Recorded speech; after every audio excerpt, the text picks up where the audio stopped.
ಜಕ್ಕಲಿ ಗ್ರಾಮ ಪಂಚಾಯಿತಿ ಅಧ್ಯಕ್ಷ ಸ್ಥಾನ ತೆರವು ಸಮೀಪದ ಜಕ್ಕಲಿ ಗ್ರಾಮ ಪಂಚಾಯಿತಿಯ ಅಧ್ಯಕ್ಷ ಸ್ಥಾನ ತೆರವಾಗಿದ್ದ ಹಿನ್ನೆಲೆಯಲ್ಲಿ ಅಧ್ಯಕ್ಷೆಯಾಗಿದ್ದ ಗಂಗವ್ವ ದ್ಯಾಮಪ್ಪ ಜಂಗಣ್ಣವರ ಅವರ ವಿರೋಧ ಪಕ್ಷದ ಸದಸ್ಯರು ಅವಿಶ್ವಾಸ ನಿರ್ಣಯ ಮಂಡಿಸಿದ್ರು. 9 ಸದಸ್ಯರು ಇಂದು ಅವಿಶ್ವಾಸ ನಿರ್ಣಯ ಸಭೆಗೆ ಹಾಜರಿದ್ದರು. ಉಪವಿಭಾಗದ ಅಧಿಕಾರಿ ಗಂಗಪ್ಪ ಎಂ ಕೋರಂ ಭರ್ತಿಯಾದ ನಿರ್ಧಾರಕ್ಕೆ ಬಂದ ನಂತರ ಅವಿಶ್ವಾಸ ಗೊತ್ತುವಳಿಯನ್ನ ಮಂಡಿಸಿದ್ರು.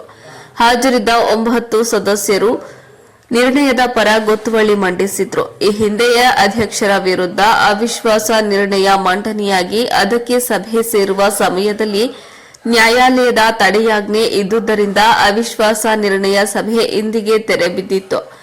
ಈ ಅವಿಶ್ವಾಸ ಗೊತ್ತುವಳಿ ಸಭೆಯಲ್ಲಿ ಚುನಾವಣಾ ಅಧಿಕಾರಿಯಾಗಿ ಗದಗ ಉಪ ವಿಭಾಗದ ಅಧಿಕಾರಿ ಗಂಗಪ್ಪ ಎಂ, ಜಕ್ಕಲಿ ಗ್ರಾಮ ಪಂಚಾಯಿತಿ ಪಿಡಿಒ ಎಸ್ಎಸ್ ರಿತ್ರಿ, ಸಿಬ್ಬಂದಿ ಚಂದ್ರಕಲಾ ಕೆಕೆ, ಸೋಮಶೇಖರಯ್ಯ, ಓದುಸುಮಠ, ಗ್ರಾಮ ಪಂಚಾಯತ್ ಸಿಬ್ಬಂದಿಗಳು ಇನ್ನಿತರರಿದ್ದರು.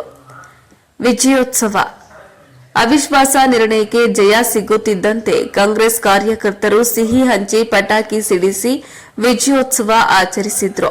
ಈ ಸಂದರ್ಭದಲ್ಲಿ ಗ್ರಾಮ ಪಂಚಾಯಿತಿ ಸದಸ್ಯರಾದ ಶಿವರಾಜ ಮುಗಳಿ, ರಮೇಶ್ ಪಲ್ಲೆದ, ಸಂತೋಷ ಕೋರಿ, ಗುರಪ್ಪ ರೋಣದ, ಬಸವರಾಜ ಶೇಷೆಟ್ಟಿ, ಸದಸ್ಯರಾದ ಅನ್ನಪೂರ್ಣ ಮುಗಳಿ, ಸುವರ್ಣ ತಳವಾರ, ಬಿಬಿಜಾನ ಕದಡಿ, ನಿರ್ಮಲಾ ಆದಿ, ಸಂದೇಶ ದೊಡ್ಡಮೇಟಿ, ವೀರಭದ್ರಪ್ಪ ಗಾಣಿಗೇರ, ಶ್ರೀನಿವಾಸ ಹುಲ್ಲೂರ, ಮುತ್ತುಮೇಟಿ, ಪ್ರಕಾಶ ಕೋರಿ, ಬಂಧು ಗಡಾದ, ಚನ್ನಬಸವ ಹರಹುಣಸಿ, ಮುತ್ತಪ್ಪ ತಳವಾರ, ಫಕೀರಪ್ಪ ಮಾದರ, ಬಸವರಾಜ ಮುಗಳಿ, ಅಂದಪ್ಪ ಕಟ್ನಳ್ಳಿ, ವಿಜಯ ತಳವಾರ, ಯಲ್ಲಪ್ಪ ಮಾದರ, ಮಾಬು ಸಾಬಾ ನದಾಫ್, ರಾಜಸಾಬ ಜಿಡ್ಡಿಮನಿ, ಇನ್ನೂ ಅನೇಕ ಕಾಂಗ್ರೆಸ್ ಪಕ್ಷದ ಕಾರ್ಯಕರ್ತರು ಉಪಸ್ಥಿತರಿದ್ದರು.